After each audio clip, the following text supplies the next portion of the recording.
So I just stumbled across this project called Hysteria, and it's like a supercharged tool for internet traffic. Wait, have you heard of it? Yeah, I think I have.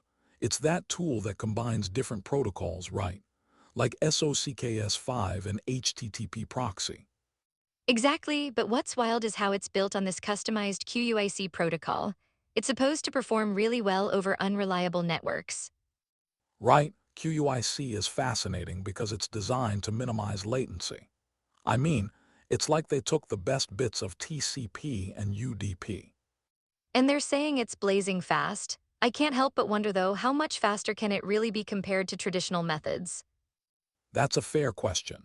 I think the speed comes from how QUIC handles data packets differently, but we should consider real-world tests. Totally, and I love the idea of it being censorship resistant too. It disguises itself as regular HTTP3 traffic. That's clever. It is clever, but doesn't that also raise the question of whether it might still get flagged by more sophisticated filters? Good point. I wonder how effective it really is in places with heavy censorship. The potential for collateral damage is a concern. Definitely, and I read they offer cross-platform support. That's a huge plus. You could deploy it anywhere. Right? Imagine being able to use this on your phone or tablet seamlessly.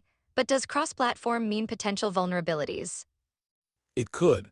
With more platforms, more security gaps might appear, but they do have built-in support for custom authentication. That's reassuring, but I still find myself wondering if the average user will be able to set this up easily.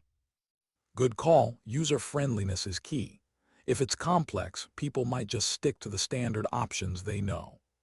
And speaking of ease, I like that they promote a supportive community. That could really help newcomers navigate. For sure, having a community can make a huge difference, but how do they handle contributions from developers? They seem to have well-documented specifications, so if a developer wanted to build their own app, it's possible. That's really cool, but I wonder if the documentation is really as user-friendly as they claim. That can make or break a project. Right? If it's overly technical, it might scare off potential contributors, but if it's accessible, that's a game changer. Exactly. I mean, open source projects thrive on contributions, but they need to support their community effectively. And I love the idea of integration ease. It sounds like a solid option for businesses looking to enhance their infrastructure. Absolutely, but one big question remains. How does it stack up against other popular tools out there? That's the million-dollar question. There are so many options today, it'll be interesting to see how users compare them. Totally, and it seems like the potential for use in various fields is vast. Think of all the industries that could benefit. Yeah, it's like if you took your smartphone and combined it with a VPN and a proxy, just supercharged. Right, but it also makes me wonder if all this innovation could lead to more complicated user experiences. Good point, sometimes technology progresses so fast that it leaves users behind. We might be oversimplifying. Exactly. It's about balancing complexity with usability. I think that's where many tools falter. And yet here they are touting their jack-of-all-trades approach. It's bold, but could it become a jack of none? That's a classic concern. The more features you add, the greater the risk of losing focus on core functions. Exactly, so we have to ask, what's the trade-off for all this versatility? Yes, it's like they're trying to be everything at once.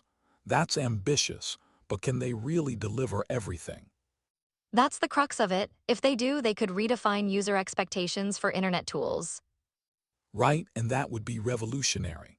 But I'm curious about their long-term support and updates. The sustainability question. Without committed updates, even the best tools can become outdated. Exactly. It's all about keeping up with new challenges, especially in the digital landscape.